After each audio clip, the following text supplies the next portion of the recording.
Well, I've always been sort of envious of libraries. The small town I grew up in didn't have a very ample library.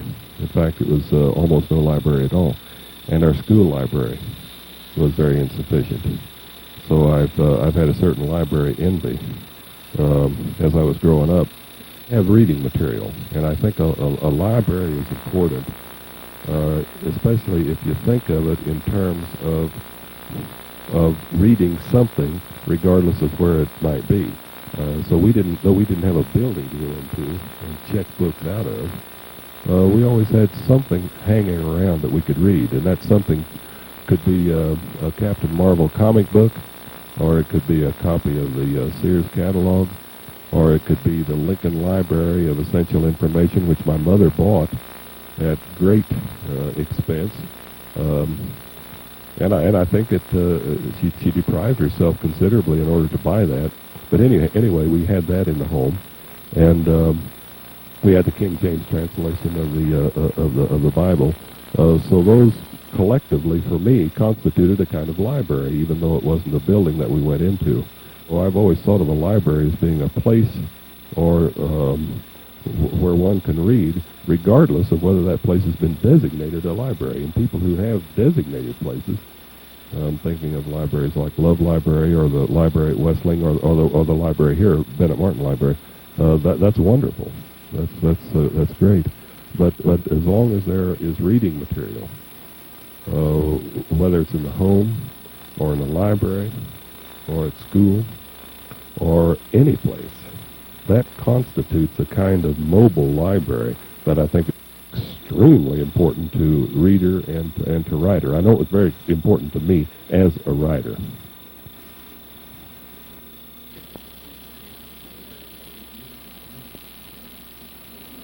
Good evening, and welcome to the Heritage Room. Welcome also to the John A. James Reading Series program.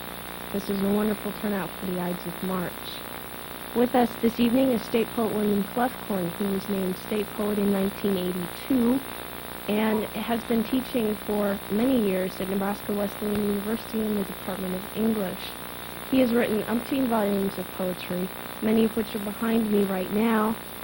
And as I understand, there is a new volume of poetry off at the press at the moment, and it should be out by the end of this year. I'm looking forward to it, and I know that many of you also are.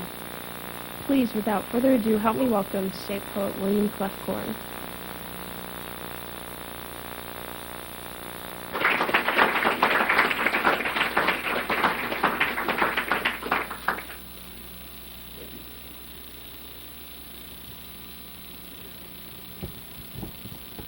Spring.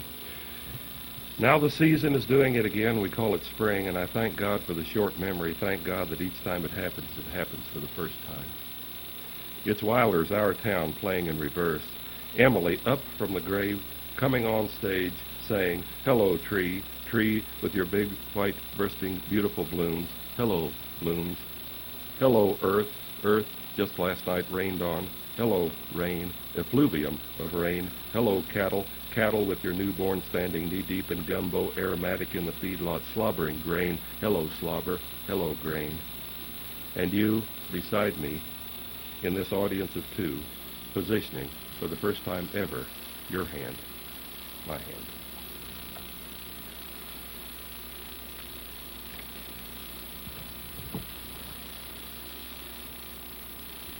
Well, that was kind of an epiphany for me. Spring always is. Those winter. I tend to forget the seasons. So every winter is a new winter, every spring is a new spring. That's one of the blessings of the short memory.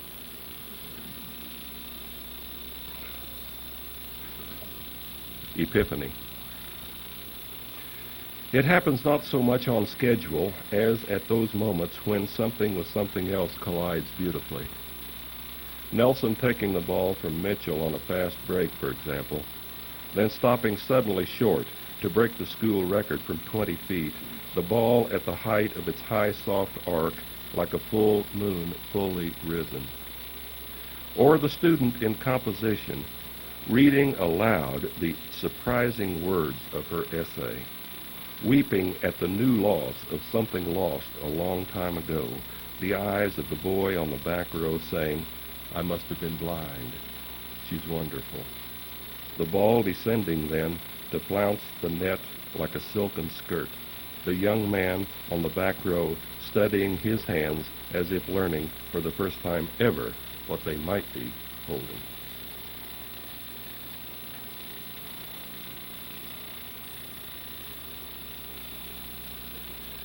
Once in a while, I ask my students to write a persona poem,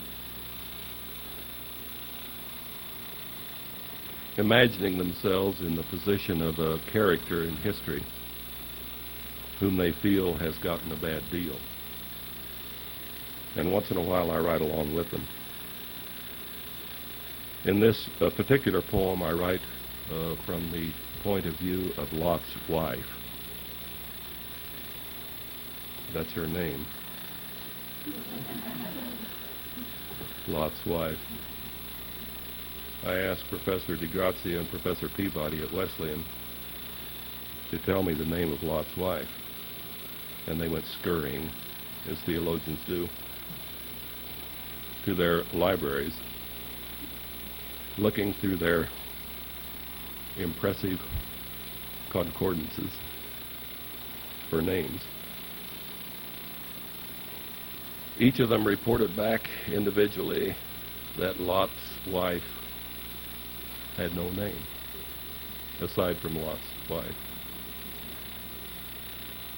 which made me even more sympathetic toward her. So this little poem is from her point of view. You know, of course, what happened to Lot eventually.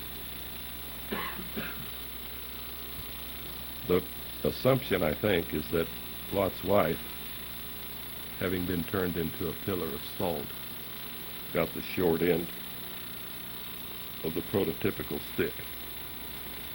But I don't think so. A lot of things could be worse, I think, than to be salt. So here's what she says about that. The title of the poem is the assignment that I gave the class. Write a blank verse poem using someone else's voice, someone dead, someone who you believe was not treated fairly while alive. I'm Lot's wife, maybe you know me. I'm that woman in the Bible who was turned into a pillar of salt for disobedience. Well, kiddo, I'm not looking for sympathy. In the first place, I'm a pillar, not a block, not a chunk, but a pillar. Second, I'm the queen of the pasture, the salt of this bovine earth. Lot, on the other hand, that picture of obedience, escaped from Sodom, where to save his skin, he tried to sell his own daughters into the hands of disease and slobber.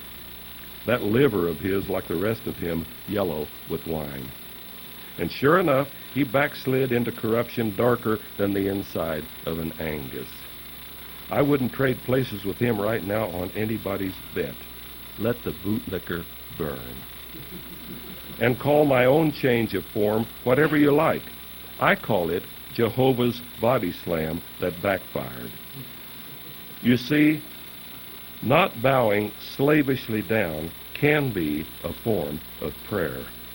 So I'm no longer merely Lot's wife, no longer a servile sop, but a pillar feeding the cattle to become one of them, their calves in turn wobbling to find their legs, against me, rich as any lover's kiss, their non-judgmental tongues.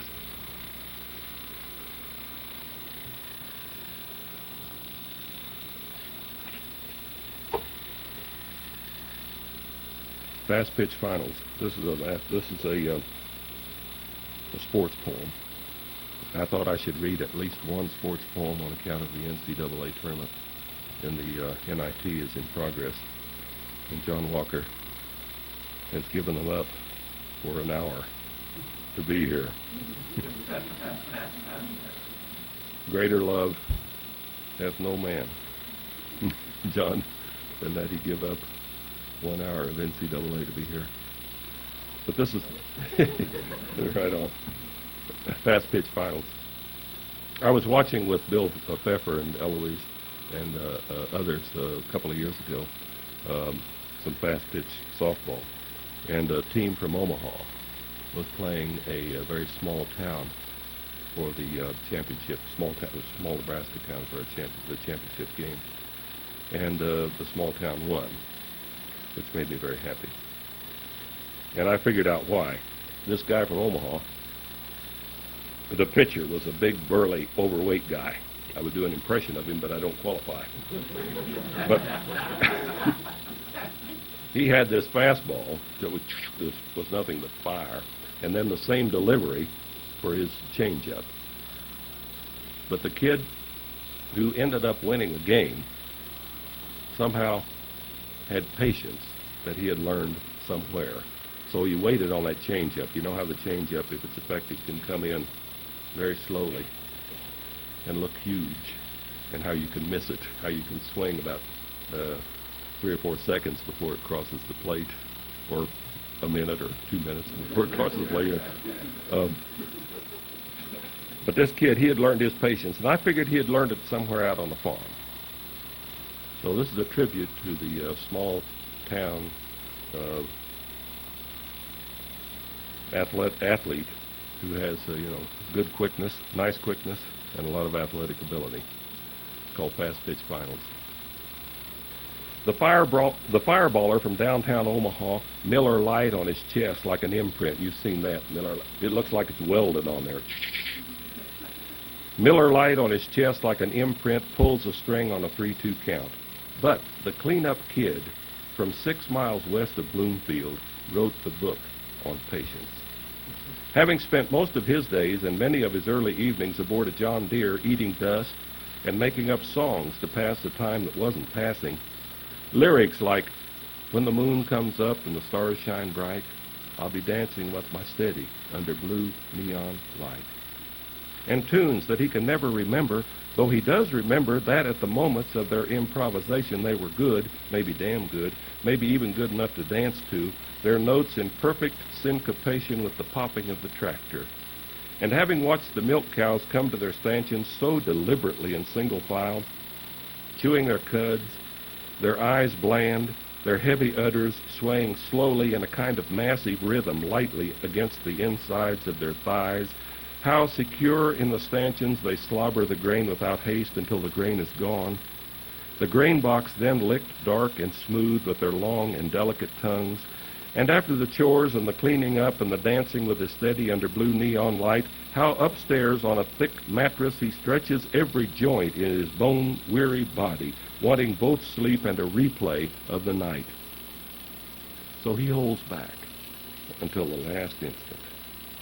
Then with quick, lean wrists, tomahawks that floating melon in the far right center, and before the ball touches grass, already he is rounding first. Having learned the worth of both instant acceleration and indefinite speed from the bully in the 4th grade who never once caught him, who, winded to the point of collapse, would stand and try to swear, to call him some name filthy and unforgivable, exhaustion at last giving way to tears while his sparse would-be victim stood only a stone's short throw away, silent, breathing easily, grinning. And by the time the ball caroms off the fence, he is midway between 2nd and 3rd. In his mind, the bully breathing down his neck. But he doesn't look back. Having tried that foolish trick one Halloween around midnight, after he and his covey of little buddies had dumped the mean old turd hammer's outhouse, that moment of looking back causing him to forget the barbed wire fence, a small scar yet on his cheek to remind him. And when he sees the coach's right arm spinning like the prop of a windmill, he hightails it for home. Arriving there on his belly, yet another helping of dust, sweet as topsoil, in his mouth, and instantly he is on his feet, brushing himself and touching his teammates' hands, the game over, and his girl, having come all that way to watch him, watching him from high on toes that can't stop their own mad dancing high in the blue neon stands.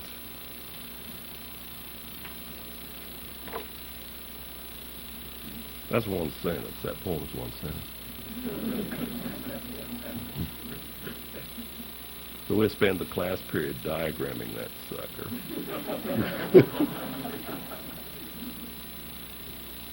About 18 indirect objects. 4 germs.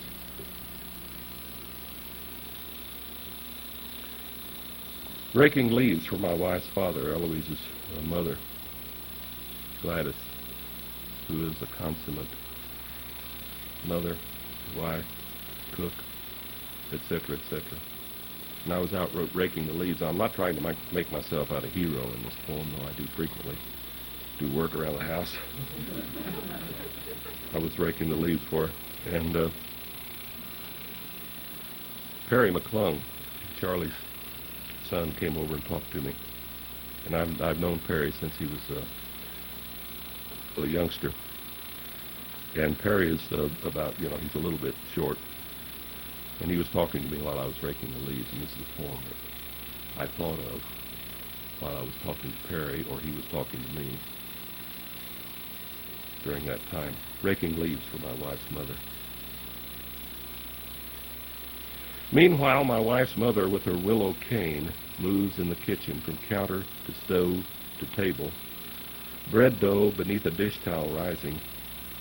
Perry, the retarded neighbor, following me from one leaf pile to another, saying over and over that his mother, Harriet, yet lives. I wouldn't know her.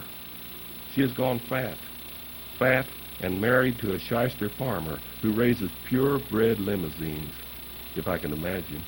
But of course I can't. Harriet's slim and black-eyed and tart as vinegar, according to the older boys, her classmates.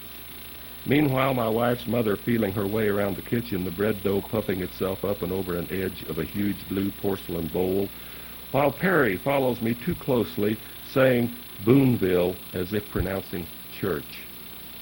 It's where his mother Harriet lives, not right in town, but nearby, on a farm where this second husband breeds purebred limousines, meaning that one day she'll return to where her son so suddenly was born, return with money in both fists to redeem what her passionate youth so daily squandered, money in both fists buying that panacea to put to rest both rumor and the silent disease that even now is causing him to mumble, to be going deaf, if not entirely blind. Meanwhile, my wife's mother buttering the bread dough to place it corpulent and yellow into the oven, this rake handle smooth as love in my otherwise empty hands.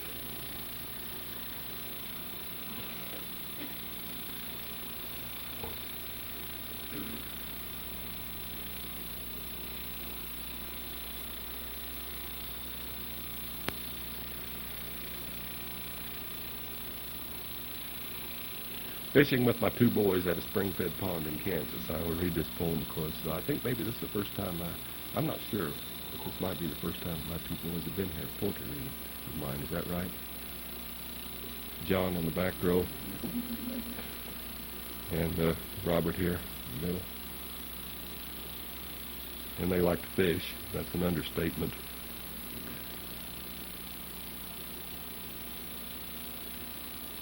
And some years ago, when we fished at Eloise's aunt's pond, the spring-fed pond down in Kansas, I spent most of my time putting worms on hooks and trying to disentangle lines so that I was unable to catch the big fish that I would have caught had I not been otherwise predisposed. But the last time I was down there, my help was not needed. The boys were old enough to bait their own hooks, take care of everything, cook the fish themselves, so I just sat there feeling reasonably useless. This poem is somewhat about that, the swift passage of time. Fishing with my 2 boys at a spring-fed pond in Kansas. Truth, like those sunfish swimming under that overhang of willows, darts in and out among the shadows. My boys are no longer boys. I sit on a camp stool trying my hand with a surface lure. My sons, meanwhile, circle the pond slowly, looking for that perfect spot. In their belief that such a place exists, they yet are boys, after all. And with the luck that goes with keeping the faith, they find it, each landing a bass sufficient for what lies ahead, the multitude. At dusk, the girls, who are women, arrive. And by the time the first bullfrog clears its ancient throat, we are eating the hot white flesh of the fish, prepared and cooked by the boys on the coals of a bonfire tended by them. And soon the lights in the tents go on, then off, and the men lie down with the women, and their babes, who are children, giggle until the moon drops into a cloud. And by feel, I work a night crawler onto a treble hook, then spit in the general direction of that wiggling bait, hoping to hit it, wanting what every lucky father wants, more luck.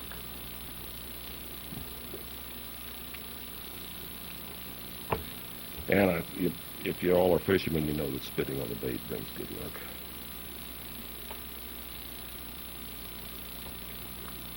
Shopping alone only for myself at the neighborhood IV.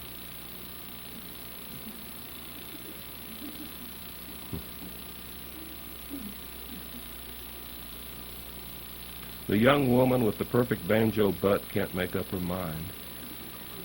Peaches or beans. With a full cart and her perfect postern, she is blocking aisle 4. So I take the long way around. She has soft, dark eyes. Into her cart, I place secretly a jar of caramia artichoke hearts, adrift in oil. She takes both the peaches and the beans. Yesterday in a paper, one of my students wrote, "I picture Helen of Troy with long dark hair and big brown eyes, a flawless complexion and a perfect size 6. Into her cart, I slip a small brown bulb of garlic.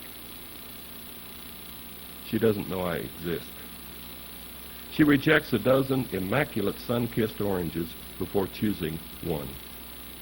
Into her cart, just under the bacon, I place a lemon. The more numerous the foreign items I snake into her cart, the more beautiful she becomes. At the cash register, she doesn't so much as blink an eye, as one by one the items are tallied. Such poise. Without description, Marlowe describes the wife of Menelaus. Sweet Helen, make me immortal with a kiss. Under an overhang, I watch her all the way to her car. Rain making a seaport of the vast dark lot. When at last I move away from the harbor, I am pulling towards some sense of beauty I must retrieve, whatever the cost. My resolve, that suit of armor perfectly tempered by rhyme and reason and blessed by the high improbability of the gods.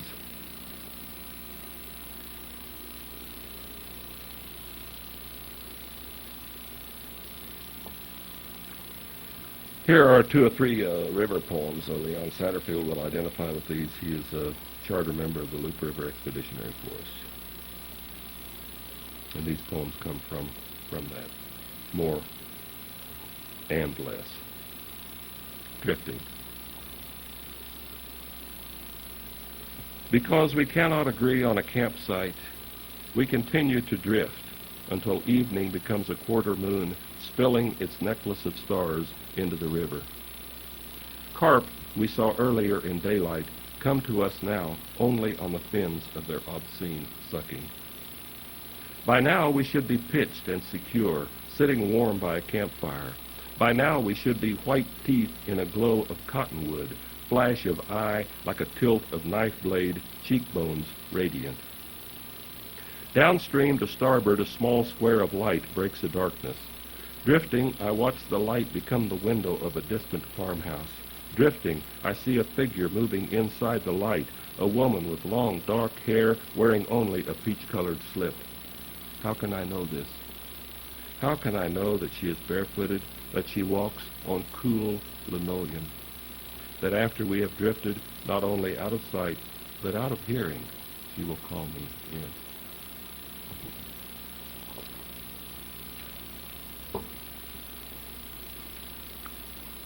The others.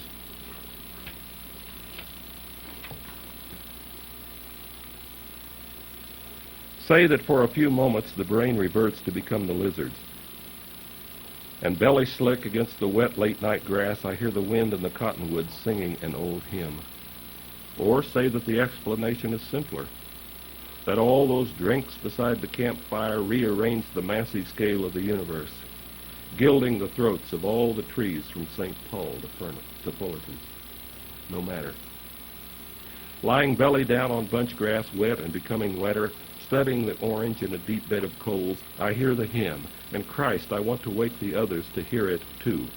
But I know that for a long time, since before the clouds came in to cover Venus, the others have been asleep, tent flaps secure, their breathing beautifully heavy.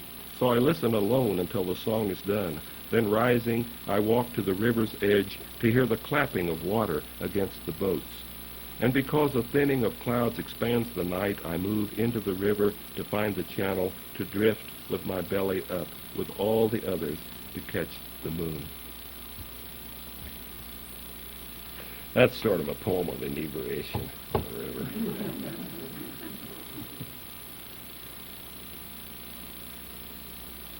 Birdsong. Well, last summer we went on the river trip 2 or 3 days after having attended a funeral for a 10-day-old baby who was the son of one of our Loop River Expeditionary Force members. And it was tough to get that out of one's mind. At the funeral, a funeral for a child is a truly depressing event. But at the funeral, they played bird. They said that in his last days, he was born with his innards all rearranged and had no chance. But we were told that during the last hours of his life, they played some bird songs, and that the bird songs somehow seemed to quiet him a little bit. Well, isn't it pretty to think so? Birdsong. At the child's funeral, they played a recording of Birdsong while the ushers, with their white infant candles, floated down the aisle. And we lit our candles from each other's candles, then sat in flickering silence to hear the crisp, small chattering of the birds, lark, warbler, cardinal, chickadee, wren. Sounds, we were told, that the boy most nearly responded to during the final hours. This morning in the tent, I awakened to sounds I cannot identify, coming from the throats of birds I cannot name, though I named them anyway. Bobwhite, flicker, mockingbird, jay, and breathing the dampness of the night before, I drift back into that little death called sleep. Tent in a soft, erratic breeze, like the cradle he never knew, so endlessly rocking.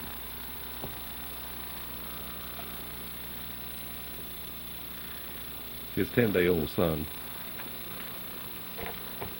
was named John Charles.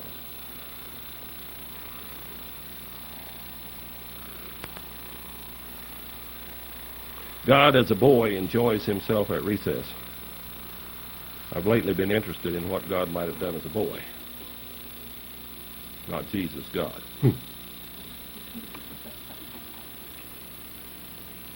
I expect he grew up in south central Kansas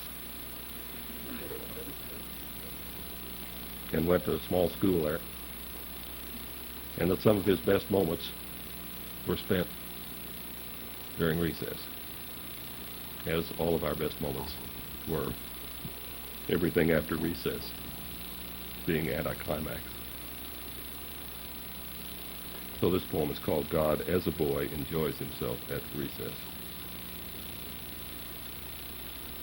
Swinging with Evelyn Turner, prettiest girl in the 4th grade. God feels a sympathy he'll not feel again until he volunteers his only begotten son. This is where you stand up on the swing, you know. You're here and Evelyn's here and you're swinging. Thought I'd explain that. Jim Piper wouldn't understand this point. I shall start again. God as a boy enjoys himself at recess. Swinging with Evelyn Turner, prettiest girl in the 4th grade, God feels a sympathy he'll not feel again until he volunteers his only begotten son. Now he stands facing Evelyn, each in turn pumping the swing, Evelyn's blonde hair bobbing, her large eyes blue as the sky. They take turns rising into. Not that everything at PS 21 has been all peaches and cream. How at the opening roll call he had his hands full, convincing Mrs. Thomas that his name, all of it, is God. How several of his classmates couldn't stop pointing fingers at the long slope of his swell Semitic nose. Should they be taken down a notch or two? If so, how? If so, when? Never mind, for now. For now, fronting Evelyn Turner, God feels better than he has ever felt before. Later, after the sweet pangs of puberty, he might deal with such ticklish problems as inflation, balance of power, divine selection, revenge. But just now, fronting Evelyn, he can't help feeling proud, can't help feeling good, can't help falling into Evelyn's eyes each time he does his part to send them so inseparably together rising.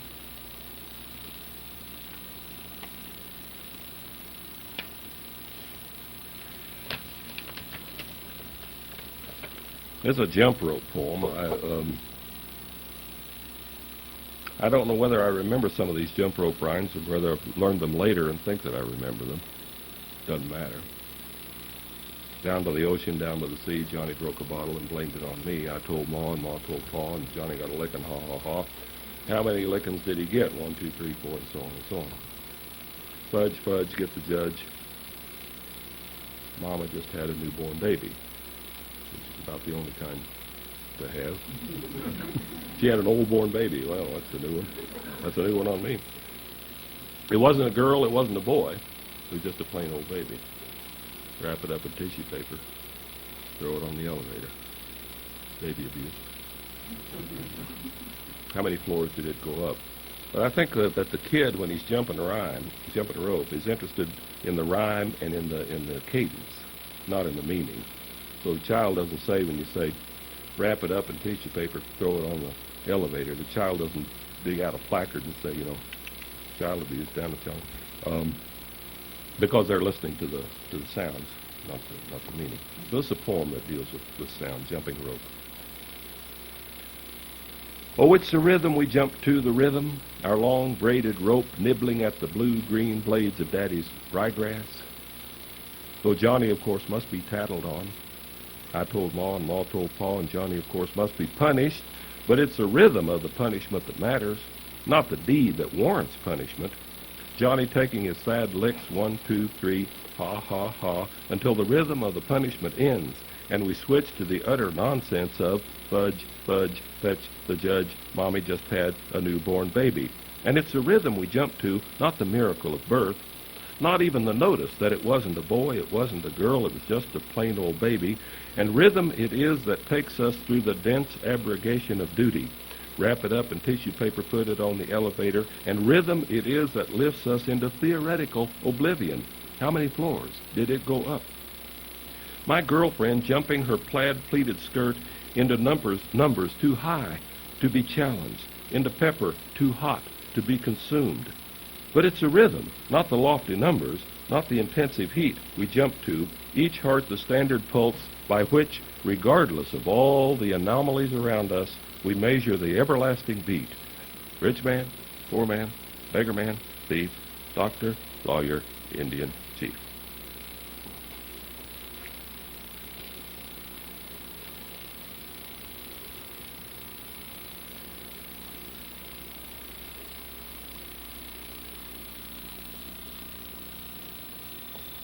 I was playing golf basketball with an older friend of mine when I was young. The object was to keep the basketball out of the goal with a golf club. And we've all played that game. Games like that are born of no games to play. Nothing to do. He was a little older, so he kept the club in the circle more or less, and when he shot, he poked it out. And he got wild with the club, and he hit me in the head. A real nice swing. And the scar is almost gone. So this is a poem called Tree Wood. At the time, I didn't know what a tree would. I wouldn't know a tree would, if it bit me. Someplace other than on the head. Tree wood. And the first stanza is true, and part of the rest of the poem. Mom put a bandage on my head instead of taking me to the doctor. Partially because she always underestimated the damage, and partially because we couldn't afford a doctor, and partially because the doctor that we had in town was sort of a horse doctor.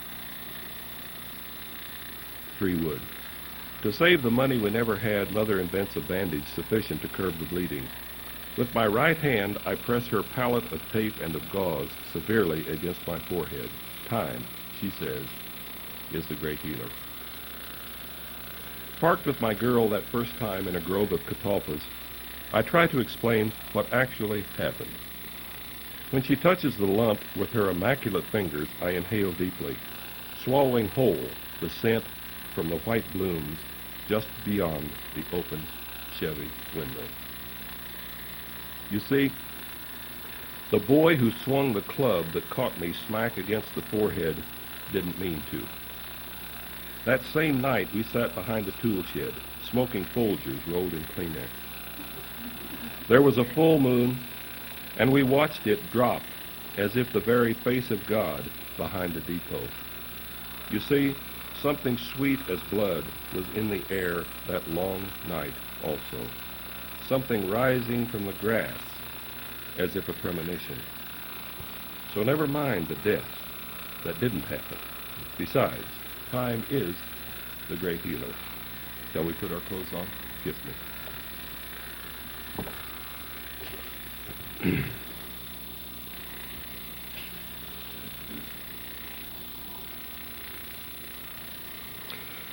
This is a two-sentence poem that tries to catch up some events that were concurrent in my small town of Attica, Kansas, and south central Kansas, where the dry goods store was the first half of the building, and the second half was the mortuary.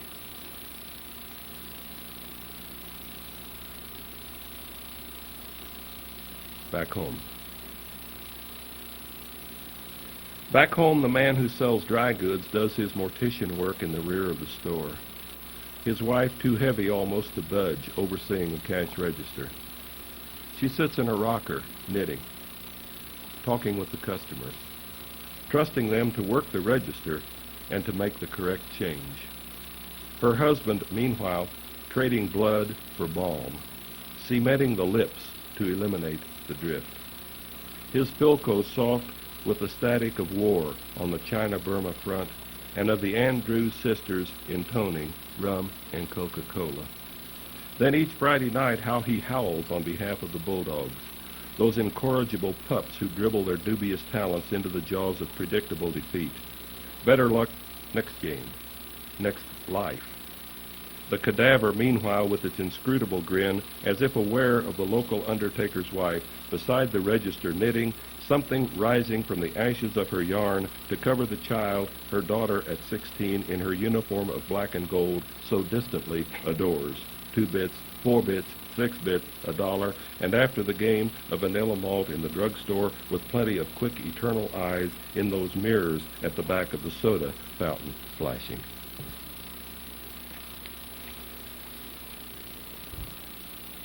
I have a couple of children's poems I'd like to read. Is Will awake? Come up here, Will. Come on, man, I can't see you. You're hidden back here. Sit down here. I want to read you a couple poems. All right? This is my grandson, Eloise's grandson, William. I'll read a poem that your aunt helped me write. Aunt Tracy, okay? I'm going to talk to Will. You can listen in if you want to. All right?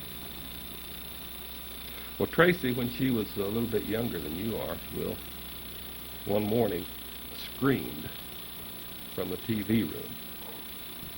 And I was in the kitchen, probably doing breakfast, waiting on your grandmother. And I ran into the TV room to see what happened. I thought maybe she'd really seriously hurt herself. She was sitting on the couch, and I said, "What's wrong?" And she says, "I'm going to be late for school because I broke my shoestring." All right? Well, I jumped right in there and sat down and began to tie the shoestring. Now, a short shoestring, as maybe I have to tell some of you, is difficult to tie, especially if you're old thumbs. So I was working at tying that shoestring. Tracy was on the verge of tears, about to be late for school. She was one of those unusual children who wanted to be on time to school. I can't understand. I'm sorry, I can't explain that. And at the height of her malaise, she whispered into my ear, "I think I'm falling apart." Well, I got the shoestring tied, and she went off to school, and I don't know whether she was late or on time, but I kept thinking of that line, "I think I'm falling apart." So I wrote this poem for her. And I don't know if you've ever felt like this, Will, but probably the rest of us have. It's called Falling Apart. I think I'm falling apart. My socks are full of holes, and this morning, as I hurried to get ready for school, both shoestrings broke. I have a loose front tooth, a snag in the right knee of my blue jeans. My eyes have come unscrewed from watching TV. Do me a favor. Pull this loose string on my sweater and watch me disappear. Well, we used to kind of do that, sit in school. We had in those days, in the old days, we walked 6 miles to school through snow, and also had inferior socks, so that if we found the right thread in the sock, we could spend the entire class period, preferably math. And by the time you were through, you had no sock. It was a wonderful, wonderful way to spend the class. And I'll read this second one, Will, for your sister, Michelle, who is not here. Called My Granddaughter, age 3, Tells Me the Story of the Wizard of Oz. We visited John and Deb and William when they were in St. Joe, Missouri. And Michelle at that time was 3 years old. Then when we knocked on the door and she opened the door, she looked up, and instead of saying, "Good morning, how are you?" she said to me, "How would you like to hear the story of the Wizard of Oz?" And I said, "I sure would like that."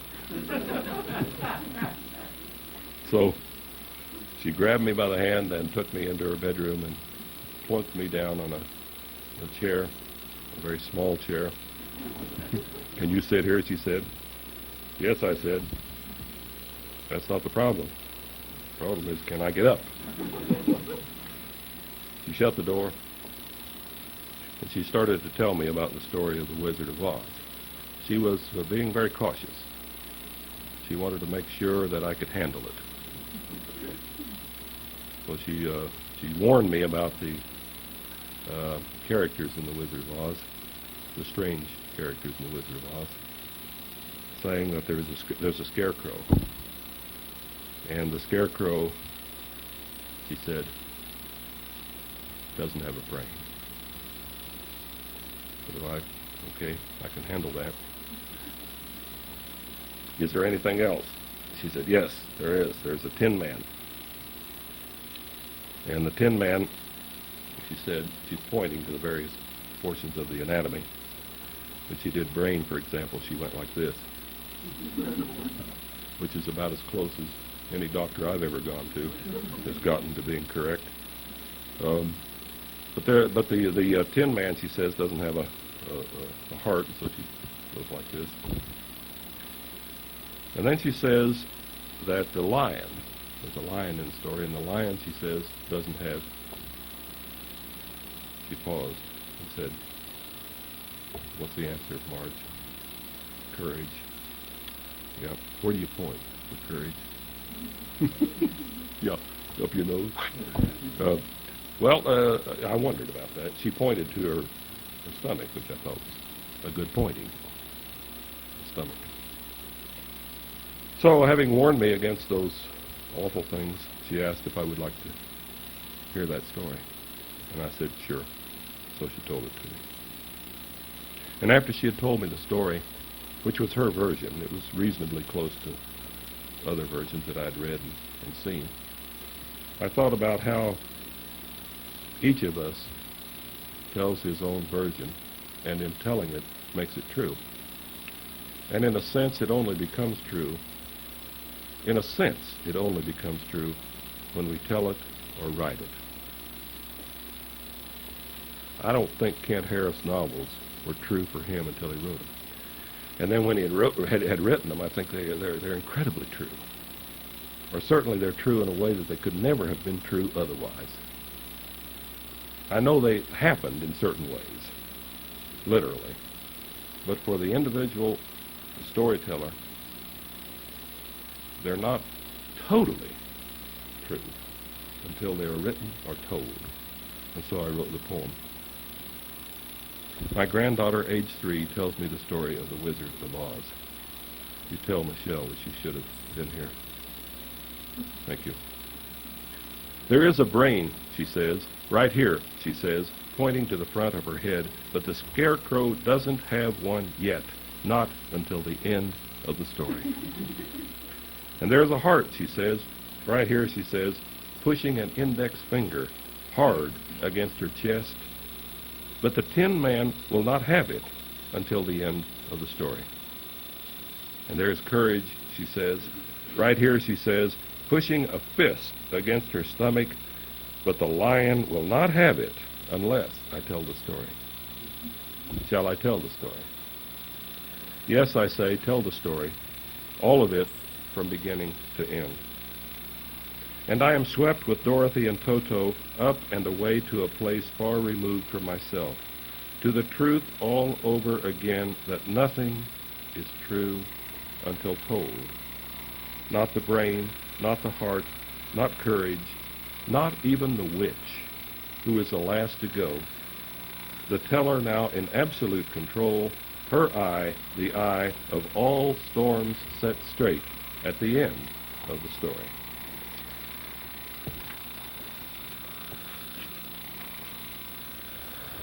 Well, I would like to close with a poem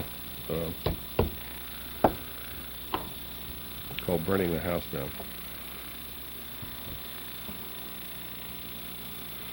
This comes from a game that I played with Eloise's cousin, Roland Duane Baker, R.D. Baker.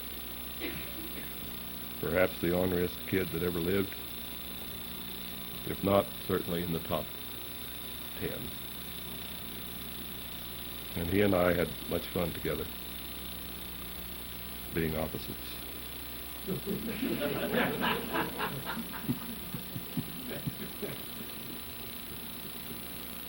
And one of the games we played was was one we called Firefly, where we each took a full box of kitchen matches. You don't shut this off, William. These are the biggies, the big matches. And we met in his house. His house was over here, my house was here, wood frame. We had a wood frame house, and his was stucco. We met in the middle of the gravel road that separated the houses, each with a full box of matches, kitchen matches. And when one of us said, go, we went. And you simply chased each other with those matches, trying to burn each other up. Yeah. And there are a lot of things to learn from a game like that, like speed, maneuvering, balance, motor control. Do you light 2 matches at once, 3 at once, 1 at a time? Do you light them on the run? Do you pause to light them? There are a lot of things involved. So this poem starts with that, and I'm not quite sure what it ends with, but I'll end with it. It's called Burning the House Down. Because the house we live in must surely be made of boards, and that's my point. My point is that the house we live in is made of boards from all the houses we ever lived in. And the passions that we have are made of all those passions we ever had and are having now and ever will have. So you don't have to sweat the theme of this thing. That's it. Because the house we live in must surely be made of boards from all those other previous houses, I choose just now to think of that place I very nearly burned to the ground that afternoon in early August. My buddy beside me watching, his box of matches limp at his side, open and spilling. We played the game called Firefly, each with a box of kitchen matches, and running and striking and throwing, we swirled the dirt on the gravel road that ran from my house to his. We turned the buffalo grass from green to dust, our pathways taking us on routes we hadn't mutually agreed to, one of them from the living room to the kitchen, where suddenly I stopped to turn to strike a match to toss to start my buddy burning, that being the object of Firefly, to keep oneself intact while burning down the other. But my buddy swerved, the match flame in its flight barely missing the fine hair on his neck. And later, I'll learn that the flame stayed alive just long enough to ignite the kindling in the box beside the range, igniting then the box itself, next the petals of pink and of purple blooming the wallpaper, next the linoleum, next the slats of tongue and of groove describing the floor, next the table and the chairs sitting like wooden soldiers awaiting supper. I am too big to be forced, belly down, on my mother's lap to be spanked. But my mother, with her left hand, forces me down. With her right hand, blisters me until the weeping I hear is not my own, but my mother's.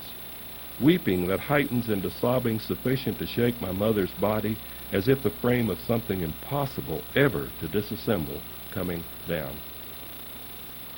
I ran from the kitchen, heard the screen door slam, heard my buddy close behind me, and having circled a small stuccoed church across the alley, heard the clang, clang, clang of the fire engine, Harold Simpson in the house beside the church, having seen the smoke, then the flames, Harold Simpson, who, with his hurried call to the station, saved the house from burning entirely down, Mr. Simpson risking his life to drag the flaming wooden table with its 4 flaming soldiers outside, the fireman, for some unaccountable reason, neglecting the house to train the hose on first the table, then the chairs, with a mighty rope of water knocking them sizzling end over end across the dry August lawn, my buddy beside me watching, his box of matches limp at his side, open and spilling.